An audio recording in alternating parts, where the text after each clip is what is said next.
I will talk about the psychology of effective altruism. And in particular, I will first, just very briefly, explain the idea behind effective altruism. And then I will explain the underlying motivation behind effective altruism while considering some important thought experiments. And then next, I will talk about moral biases, cognitive biases in the moral context. And I will present psychological studies and psychological theories, which I think can help us all to better understand what effective altruism is and how it affects our psychology and how it relates to our human psychology, which hopefully will help us all to be better able at integrating effective altruism into our lives in case we want to do that. But before I start, I just very quickly want to show you two very short brain teasers. So please try to answer this question here, but keep the answer to yourself. A bat and a ball cost $1.10 in total. The bat costs $1 more than the ball. How much does the ball cost?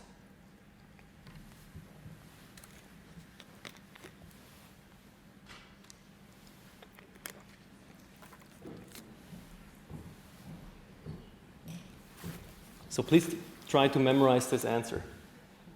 Now, the second brain teaser is the following. Jack is looking at Anne, but Anne is looking at George. Jack is married, but George is not. Is a married person looking at an unmarried person? Yes, no, or it cannot be determined.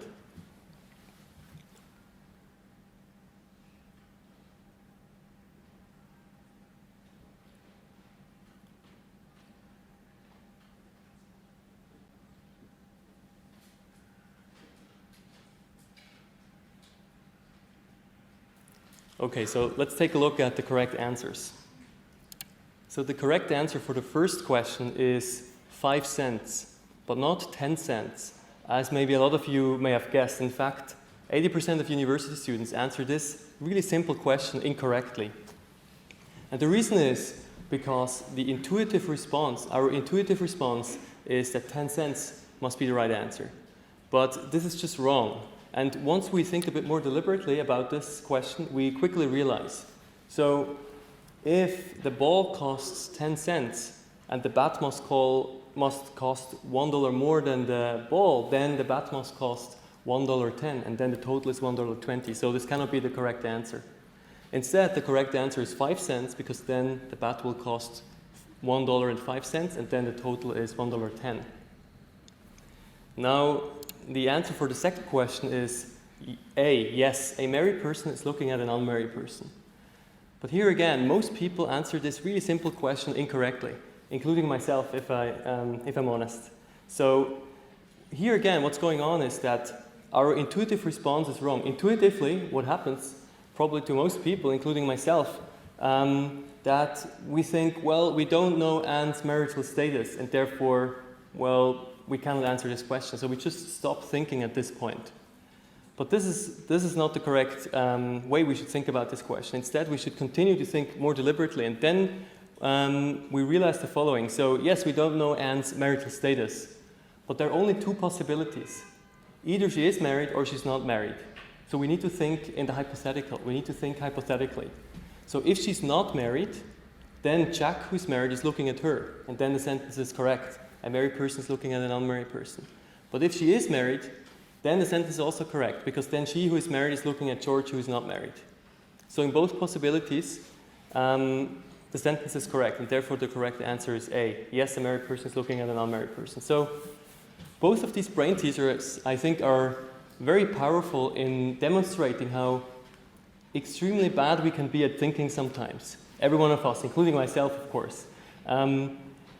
Even in cases where the problem that needs to be solved is extremely simple, and once we see the correct answer, we obviously know, that we were wrong before. But the problem is that in addition to giving the wrong answer, most of us were probably also overconfident. We thought, well, surely my answer is correct. It seems so simple, but it wasn't.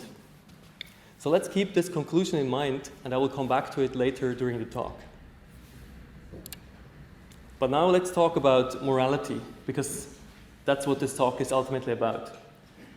First, let's talk about common sense morality. So what do you think people usually consider as moral behavior? Or what should a person who's moral, how should such a person behave according to common sense morality? I think that the answer to this question is actually quite basic. So a first criterion of what it means to be a moral person according to common sense morality is just to not actively harm others, to not go around and actively hurt others. So this is uncontroversial. And then in addition to that, it seems important to be nice to people around you, to your family members or to your friends. But I think these two criteria are maybe are necessary and maybe even sufficient conditions of what it means to be moral according to common sense morality. Now, if you want to be particularly moral and if you want to go beyond that and want to stand out, you can do optional things. So, for example, you can consume ethically, you can buy fair trade products, or you can take the train instead of the plane, or you can engage in direct work, you can volunteer for a cat sanctuary, for example. These are optional things that are not necessarily required, I think, according to common sense morality. Now, effective altruism is quite different. The moral framework of effective altruism goes beyond to what common sense morality suggests. So first, the moral values. The first moral value of effective altruism is that we have a duty to actively help others, or that at least we should have a strong interest in actively helping others. So that EA tells us that it's not enough to just not hurt others, but we should actively go about and help others. And in addition to that, the second value of effective altruism suggests that we shouldn't just help a little bit, but instead we should help as much as possible, as many people as possible. EA tells us that numbers matter.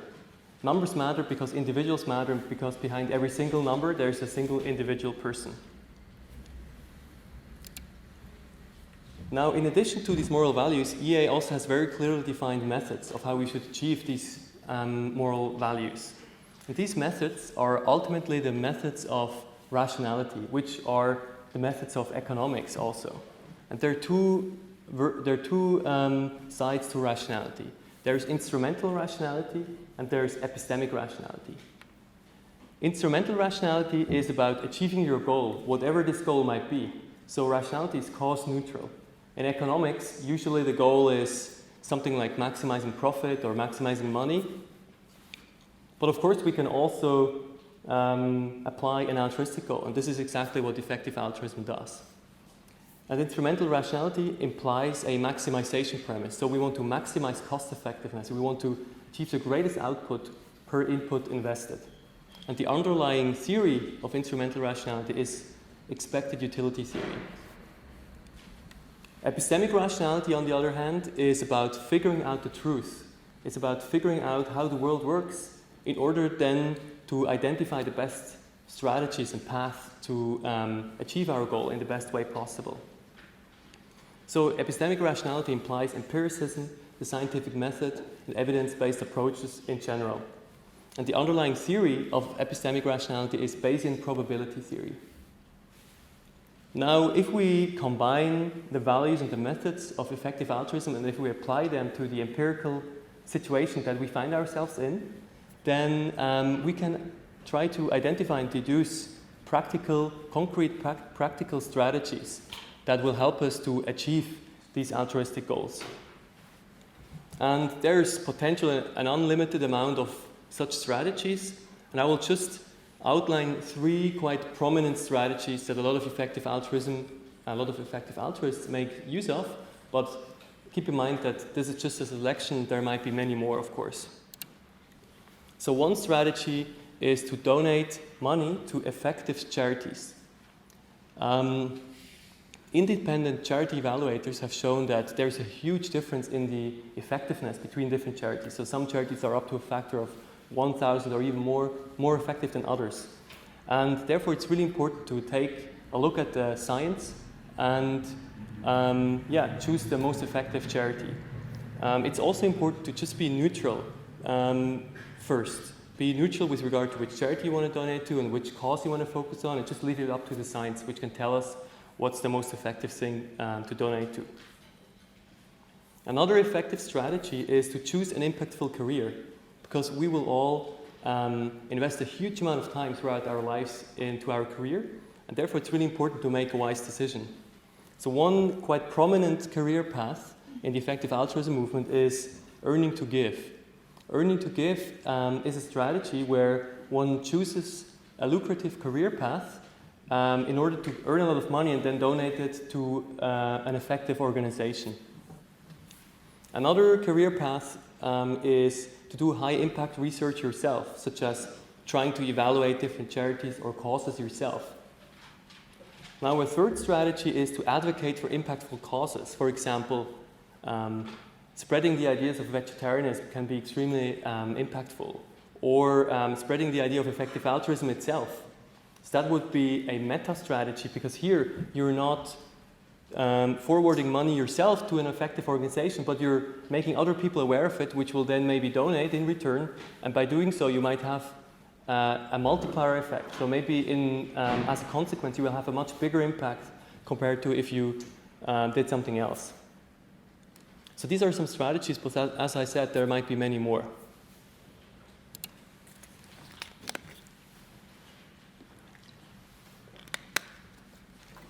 So if we compare common sense morality to effective altruism, to the effective altruist moral framework, then it becomes clear that that they're quite different. Effective altruism goes way beyond to what common sense morality suggests and challenges it in many ways. And I think it's no surprise that a lot of people, as a consequence, have objections to EA or dislike it or dislike EAs, effective altruists. And yeah, I think, so one reason, of course, is just that effective altruism just really challenges common sense morality, and it tells us that it's not enough to just not harm others, but you actually have to do much more. You have to actively help others, and you have to do this in a very specific way. So as a consequence, I think a lot of people perceive EA as counterintuitive. A lot of people think or perceive EAs as cold-hearted. And I think that's something I want to talk about in this talk. And I believe that actually this is not true at all. And I will try to demonstrate that during the talk. Secondly, a lot of people seem to perceive EA as very demanding. So a lot of people perceive EAs as moral saints, and people, of course, hate moral saints because it makes themselves look bad. It's not nice if someone comes and tells you, you have to become a vegetarian, you have to give away all your money. And yeah, it's no wonder that people object to that. So I will come back to both of these points now during the talk. But now, even though a lot of people object to EA, there's still more and more people, especially young people all over the world, who really sympathize with the ideas of effective altruism and identify as effective altruist. So the movement is growing probably at an exponential pace, I think. So why do so many people sympathize with the idea of effective altruism? What's the underlying motivation behind it? I think one good way of demonstrating the underlying motivation behind effective altruism is to consider this following thought experiment. This thought experiment is called the drowning child thought experiment, and it was originally proposed by the philosopher Peter Singer. And it goes as follows. So imagine you are walking through a field or through the woods, and then you suddenly hear the screams of a child.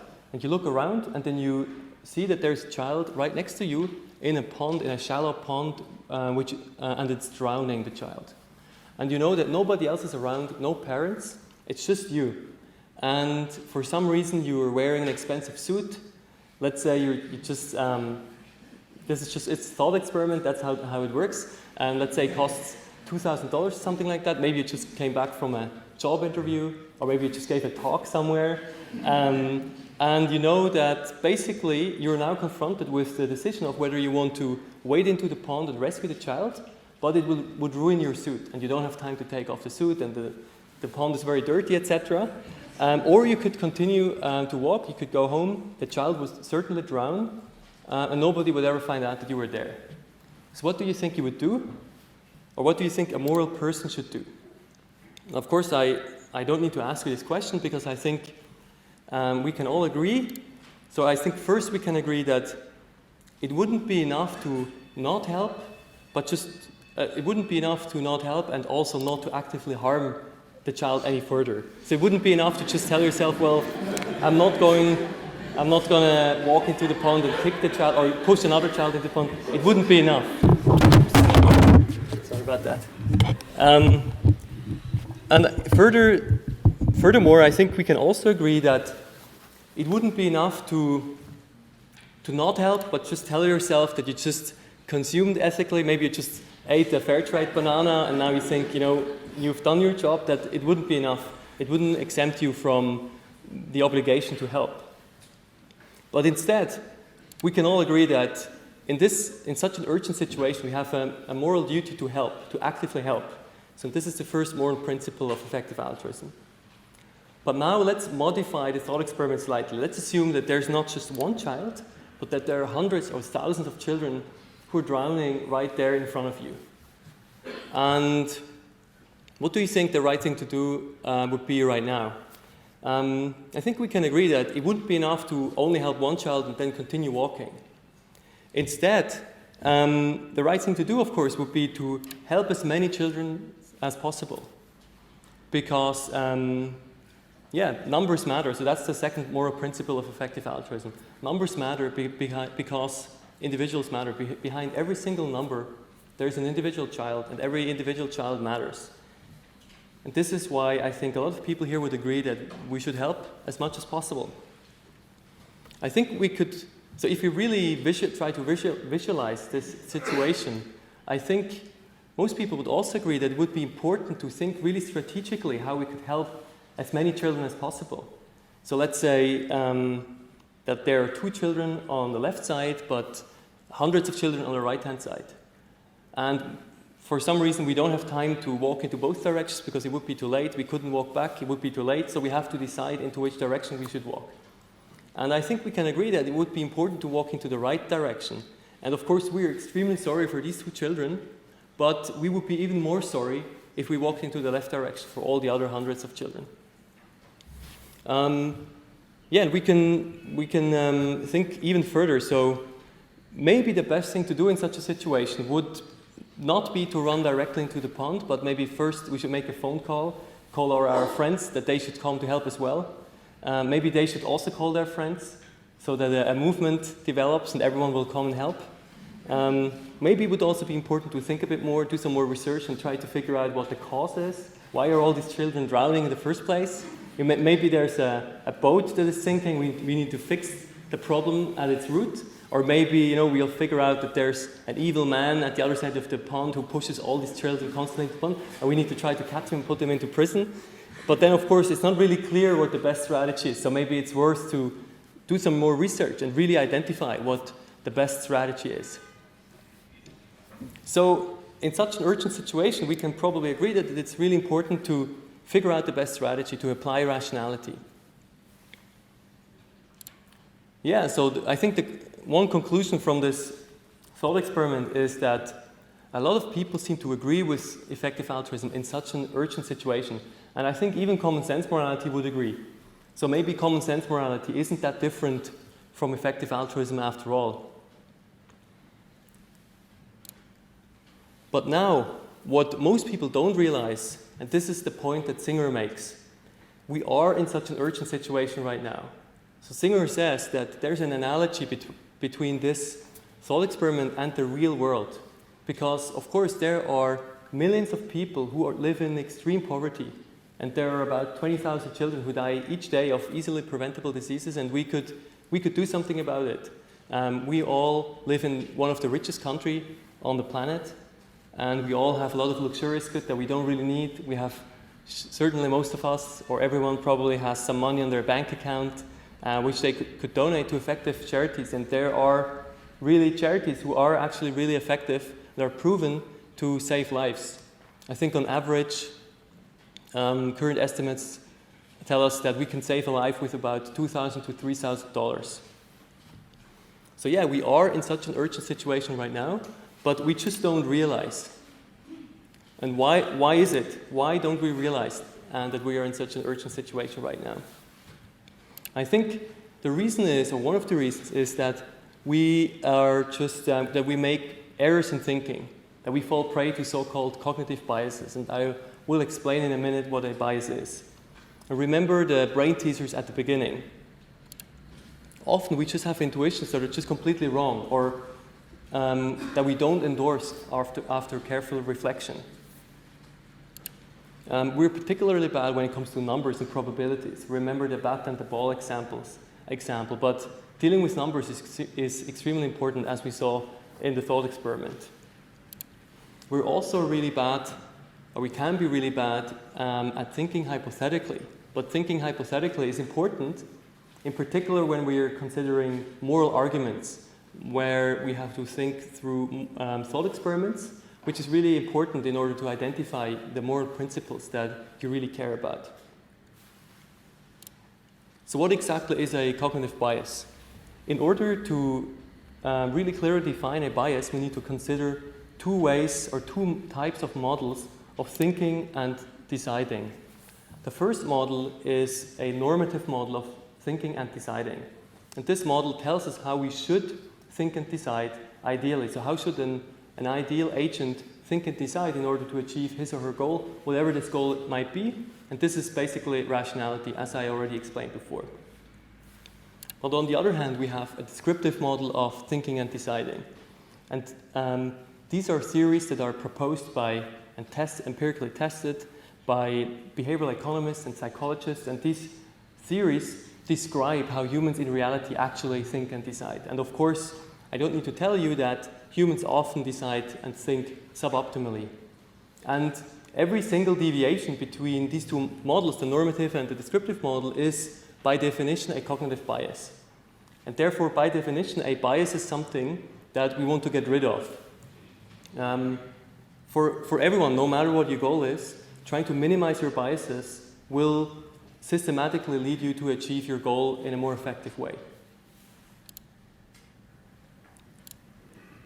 So there are hundreds of biases that have already been discovered by psychologists and behavioral economists. And if you're interested, check out this website on Wikipedia, list of cognitive biases, this page. And it can be really interesting and revealing because so you might scroll through the page and then you might see a lot of biases where you think, oh, this is exactly a bias that my friend often shows.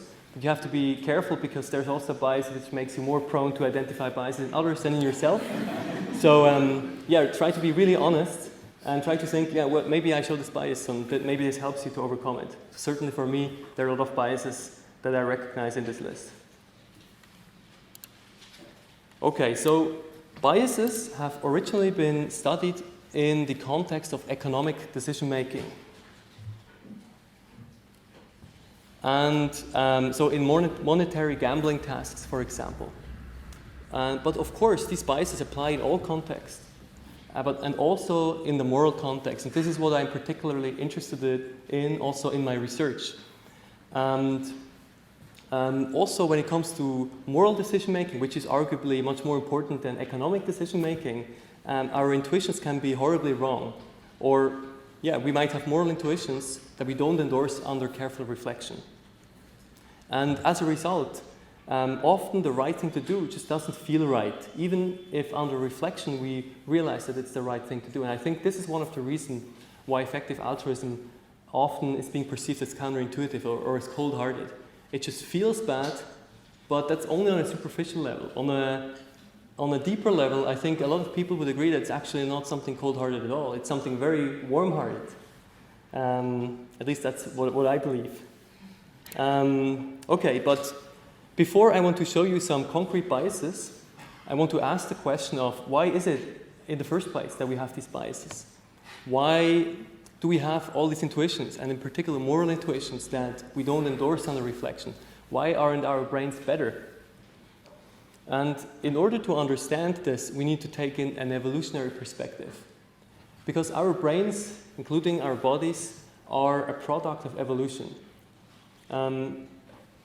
Our brains were shaped in such an environment, such a savanna environment as we see here on this picture. And as a result, we still have the same brains as our ancestors, more or less. And that's why we're walking around with outdated Stone Age brains in this modern world today. And as a result, we find ourselves in a so-called mismatch situation where where we have brains that were optimized for something else, not for the problems that we're facing today. And there are two reasons for this mismatch. First, the environment is completely different. So today we live in a modern society where millions of people interact. We have all these technologies, all this technology, and this is very, very different than this savannah environment.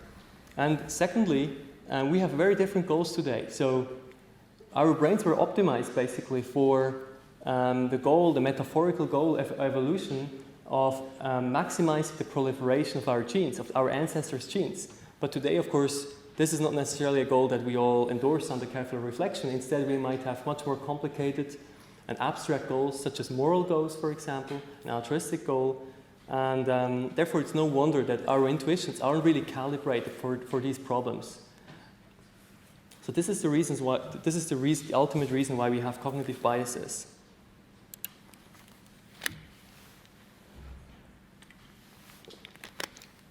And this is also the reason, for example, why we're afraid of snakes and lions, even though it would be much more important to be afraid of cars, but we're not afraid of cars, the same way as we're afraid of lions, as we are afraid of lions.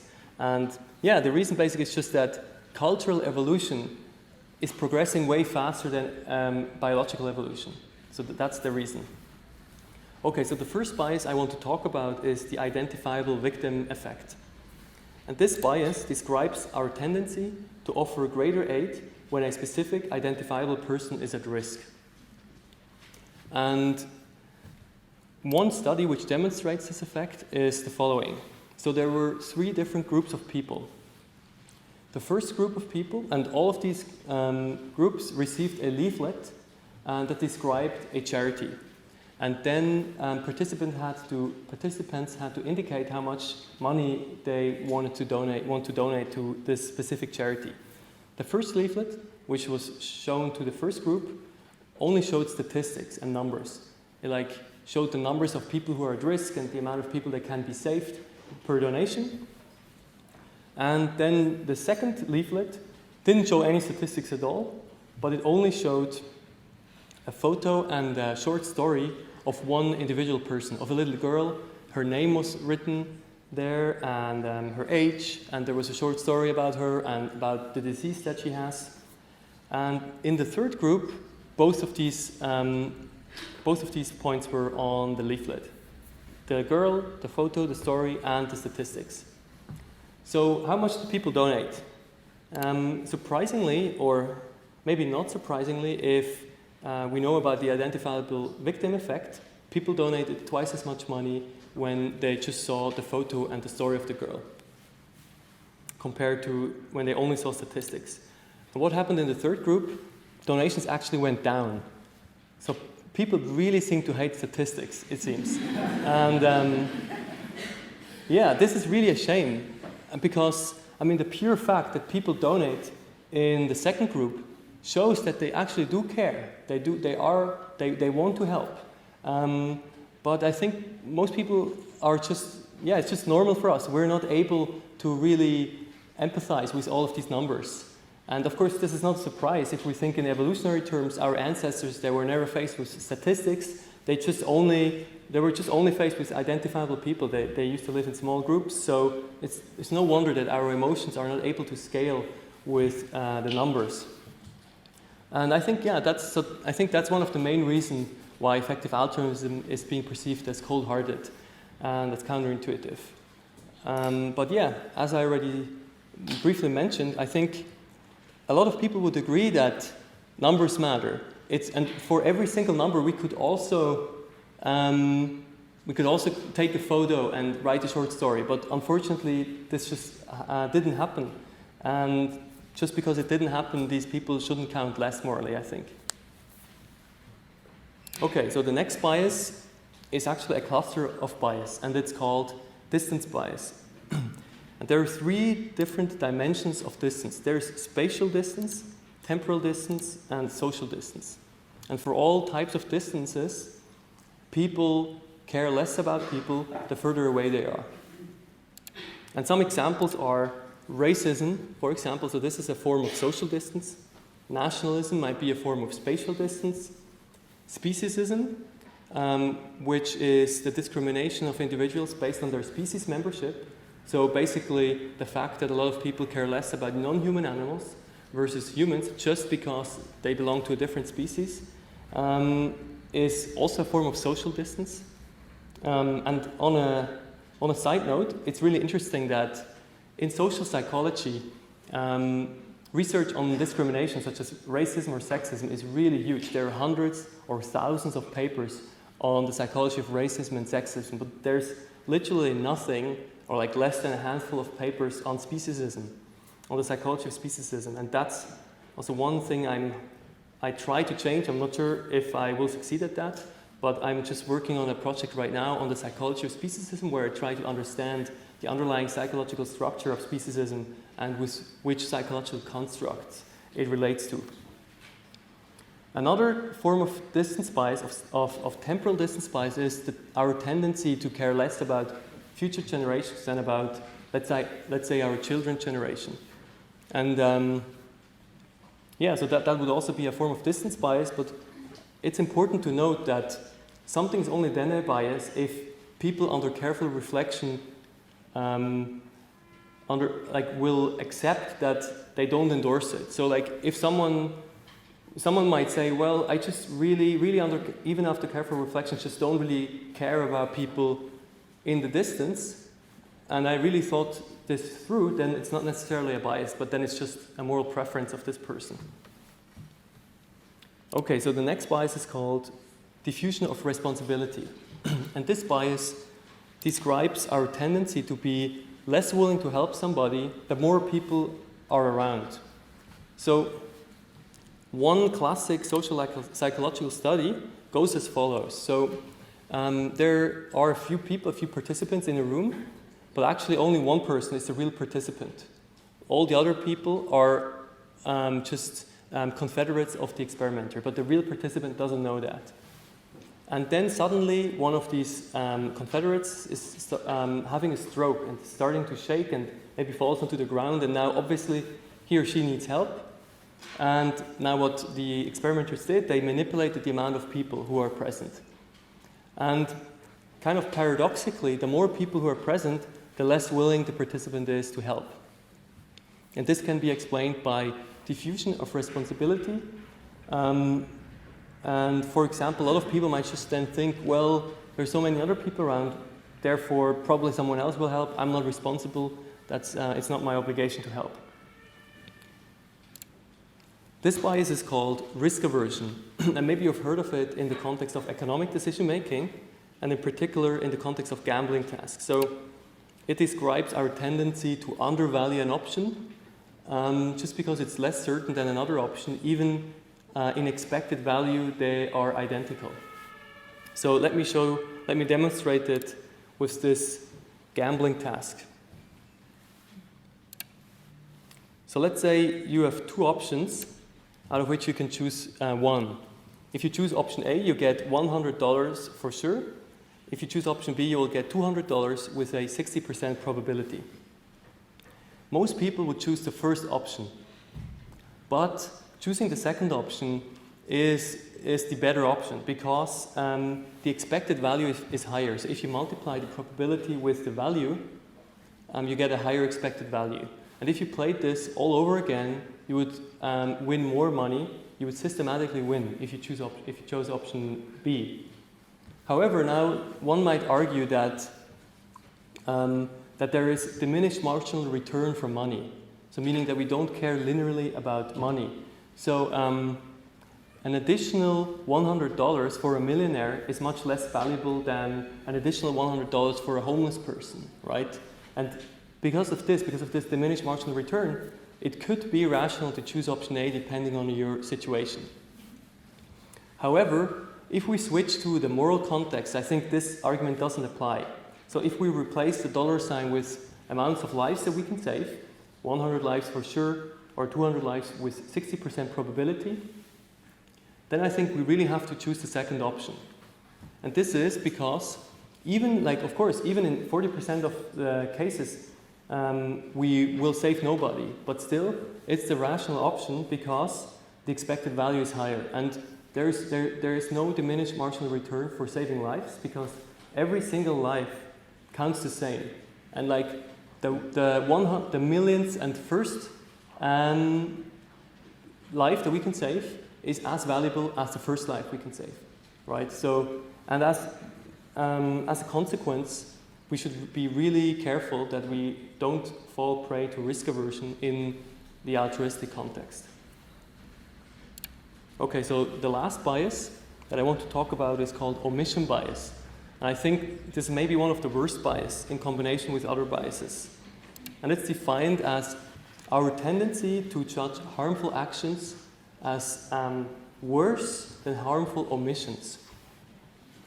And one good example to illustrate this bias is the context of vaccinations.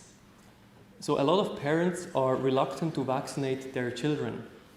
And I think one reason is because the process of vaccination itself can sometimes be harmful, but extremely rarely, of course. And now it feels, as a result of the omission bias, it feels much worse if you actively vaccinate your child, or if you actively make the decision to vaccinate your child, and it's then being if it's then being harmed, compared to if you don't vaccinate it, if you don't do anything, and then it might get a disease and will be harmed this way. But I think this is actually a quite selfish attitude, because if you really care about your child, you should just do or not do whatever minimizes the chance of your child being harmed. And of course, then the right thing to do would be to vaccinate your child, because the harm, this way you will minimize the harm. Now, I think one interesting point to make here is that the omission bias interacts with the distance biases. So I think the omission bias is much stronger in the distance than in proximity. And let's think about the drowning child thought experiment again. So somebody who actively pushes a child into a pond, so we would consider this as morally totally outrageous and unacceptable. But somebody who does pull out the child out of the pond, even though one just stands next to the child here and I could just pull it out like this, so we would consider this almost as bad or maybe equally bad as the one who pushes the child into the pond. So in proximity, the omission bias almost doesn't exist. But this is different in the distance. So somebody who donates money to Africa in order to actively kill children, we would consider this like absolutely unacceptable. But somebody who doesn't donate money to Africa in order to help children, we think this is totally fine, and almost nobody does it anyway. But yeah, if we think more carefully about this, we might realize that, well, this might just be a bias. And maybe we should think, similarly about the importance of helping in the distance as we do so in proximity. Okay, so now that we've heard about these biases, we can apply them to a concrete context, and we can go back to the drowning child thought experiment.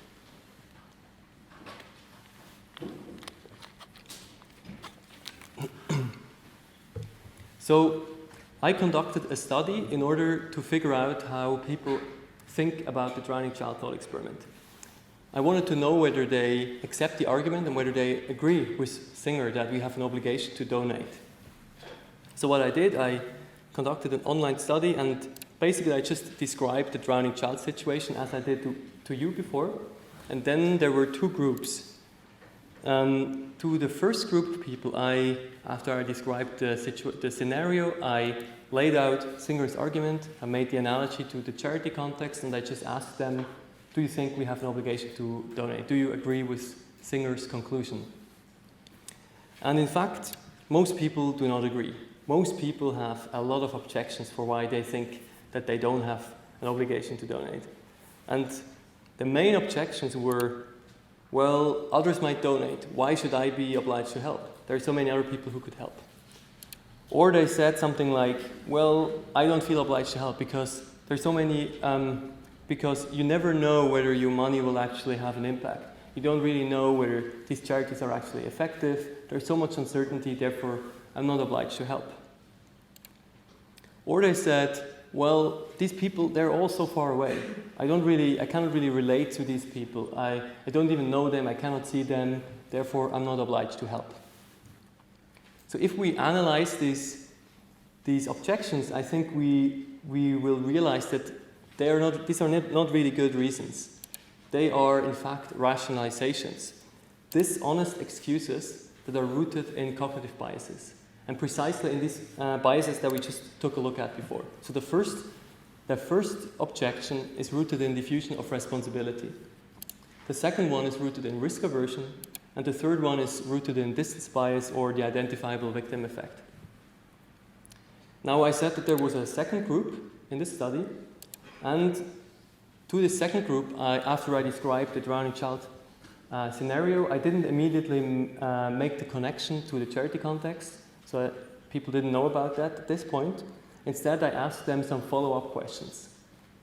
First, I asked them whether they think that they have an obligation to help the child, and even if you have to incur some costs.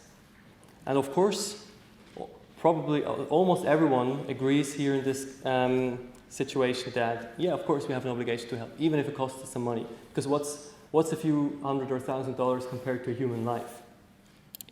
Then the next question that I ask is, well, what if there were other people standing around the pond and you're not alone, but for some reason all of these other people don't help? Do you now think that you are exempt from the obligation to donate? And of course everyone disagrees and says, well, of course I still have an obligation to help. It doesn't matter that there are other people there who don't help. I mean, if I can save their life, of course I should do it. And then I asked them the following question. So what if you're not certain that your attempt of rescue will be successful? Or maybe the child isn't really drowning, but it's just having fun. So there's always some uncertainty. You cannot know for sure. And do you think that just because of the uncertainty or not, it's not important to help? And of course, everyone disagrees and says, well, I mean, it's a human life that's at stake. We should try to do everything, even maybe if it won't be successful. And then finally I asked them, so what if the child wasn't drowning right here, but a bit outside, let's say 10 meters outside, or 100 meters, or a kilometer, or many kilometers, and maybe you cannot see the child, but you know that it is there, and you know that you can save it. Maybe, it's a thought experiment, so maybe you can push a button and then it will be rescued. Do you think that now you're not obliged to help? Do you think that distance matters morally? Is someone really less important morally just because they're further away? And yeah, most people disagree. Most people say, of course, we should try to do everything in order to help this life, irrespective of where this person is. And now at this point, I switched to the charity context. And I made the analogy, and I explained what Singer's argument is, and I asked them, so what do you think? Do you think we have an obligation to donate?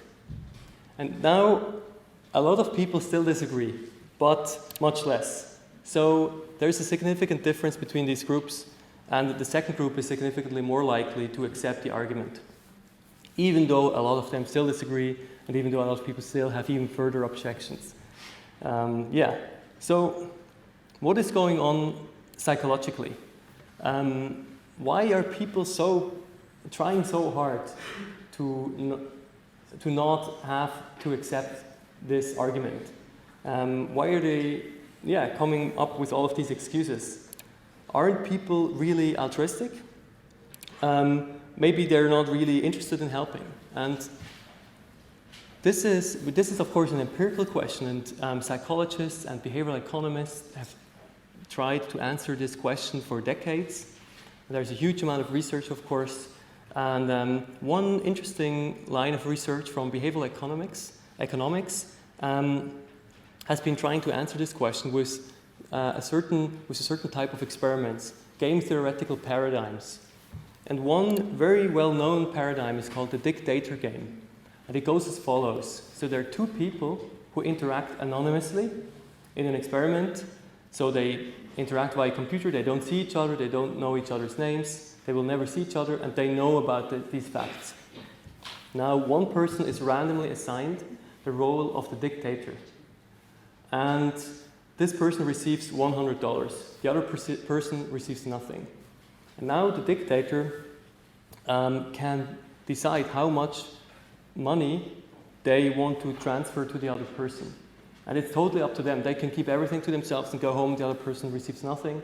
They can make a fair split, they can make some intermediate split, it's totally up to them. And what do people do? Interestingly, people are actually really fair. So this experiment has been conducted thousands of times in like many different countries and different cultures. And on average, people are really fair. They give about between a third and 50% of their money to the other person. So behavioral economists have concluded that people are actually really fair. They really care about fair outcomes. But unfortunately, more recent studies question this assumption.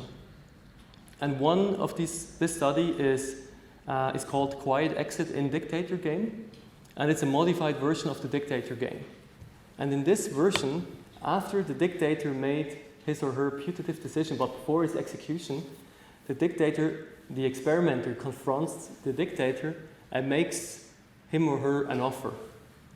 The dictator says, look, if you want, you can now go ahead and we can execute your decision that you just made. Or instead, you can just take $90 and you give me 10, and then you can go home and we won't even tell the other person about this game in the first place. And what do people do? A lot of people choose this option. So this is really interesting because it tells us that first, people are not really altruistic, right? Because if they were really altruistic, they would, of course, just go ahead with a 50-50 split. But that's not what they do. But also, people aren't just only selfish in the sense of that they just want to maximize their money. Because if they were, they would, of course, just keep everything to themselves. They wouldn't care about what the other person receives or what the other person thinks of them. But instead, it seems that people want to appear fair to themselves and maybe to others while remaining as selfish as possible. And I call this moral hypocrisy. So people want to see themselves in a good light. They want to have a good self-image of themselves, and they also want that others see themselves in a good light. Even in anonymous situations, they still know that there's somebody out there who now thinks that I'm a jerk, even though they don't even know who I am. But still, we just still have this intuition that it makes us feel bad. And I think moral hypocrisy as a theory is also able, at least to some extent, to explain what has happened in the drowning child study that I presented to you. Because of course, coming up with all of these excuses and actually believing them, this is a really clever strategy in order for you to keep a good self-image of yourself while not having to give away all your money. And yeah, I think a lot of people actually really believe these excuses, these rationalizations. But now the problem is that once you are too rational, or once you know about these biases, or once all of these excuses are blocked, as I did with the second group, you're kind of screwed because, so I'm sorry that I told you about all these biases now, because now, you basically are only left with accepting the argument, or maybe an alternative option would be to just accept that you're not an altruistic person, that you just don't really care about others, maybe that you wouldn't even rescue the drowning child. But I think that's implausible. I think a lot of people would want to see themselves as a moral person. Okay, so let's assume we accept the argument. I'm not sure if you do, but at least to me it sounds quite convincing. And if you don't agree, we should talk about this afterwards. But let's assume that we accept the argument. Then we're still faced with this overwhelming demandingness of effective altruism. Because of course, if we think again about the drowning child thought experiment, we're literally faced with all of these people who are in need right now, and we can do something and we should do something, and it's really difficult to tell, how much is enough? Should I give even more? How much more money should I give? How much more time should I invest? And this can be really difficult psychologically. And of course, the question of how to deal with this demandingness is extremely difficult, and I don't really know what the perfect answer is, but I will just try to explain how I am trying to deal with it. So the first thing I think is that it's important to really be honest, not to try to fool yourself by believing in some excuses that might just not really work, as we saw before. So be on the lookout for biases and for rationalizations. And then it's also important to be aware of your psychological limitations. Because after all, we're just humans.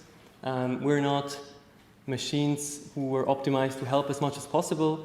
As we saw before, we were optimized for something else by evolution. And it can be really difficult. So it's important to know, how much can I actually do, how much can I give, and to accept that we're just humans with normal human psychology. We need a social life and friends and family members, and we need a hobby, and we need a profession that we actually enjoy, and it wouldn't really work out otherwise, right? So there's a danger, of course, of having a burnout or not being motivated at all, and this then wouldn't be sustainable in the long term. And once you know your limits, you can define clear rules in order to find the right balance. And I think it's good to define just really strict rules, such as, I'm going to donate 10% of my earnings. And then just stick with this rule for a while. Because there's a danger of constantly trying to reevaluate and say, hey, why only 10%? Surely I could give 11% or 12%. And I think doing that is not wise, because we would just go crazy. Therefore, I think it's better to just define a rule, stick with it, and maybe after a few months, we can reevaluate and then say, hey, actually I could give even more, and I also want to give more, and then you can do that and try again, or maybe you want to go down. And I think that's a good strategy. At least for me, this works. And finally, and this I think is a really important point, so I want to emphasize it, it's really important to prioritize wisely. So, because the differences in effectiveness between different causes, between different charities, between different careers that you can choose is extremely huge. And it pays to invest a lot of time into really deeply thinking and maybe also researching, where you want to invest your resources, your time and your money. And you might have a much bigger impact, or most likely will have a much bigger impact if you only invest 10% of your money or your time into a really, really effective cause versus if you invest 90% into something that's just not effective. So by prioritizing wisely, you will be able to help a huge amount of individuals while not even having to make a lot of sacrifices. So these are some strategies that I use for myself, and I hope that they can also be helpful for you. And so this is basically the talk about the psychology of effective altruism. And now I just very briefly on 2 slides, want to outline what we do at our organization, the Foundation for Effective Altruism, Stiftung für effektiven Altruismus. We are a think tank and project incubator for effective altruism. We have about 17 employees roughly in Basel, and we just opened an office here in Berlin about a month ago. And we do a lot of things. So one thing we do is we spread the idea of effective altruism. We generate material, online material, videos, booklets, etc.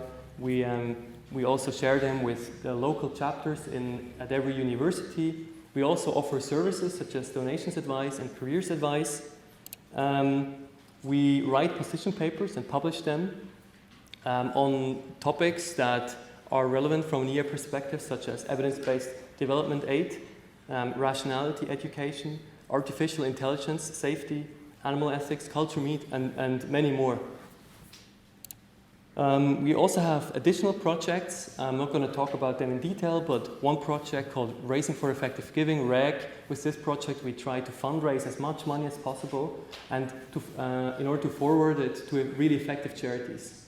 And this is also a form of a meta-activity, because by doing so, we have a really strong multiplier effect. So over the last 3 years, we were able to fundraise about $1 million by only using about $100 for the operations of the organization, of REG itself.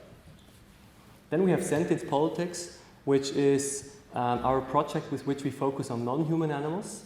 with a political angle. So we basically ultimately want to change the law in order to improve the lives of non-human animals. And finally, we have FRI, Foundational Research Institute, and with this project, this is basically our research division with which we try to evaluate different causes, compare them, and try to identify new ones which maybe nobody thought of before.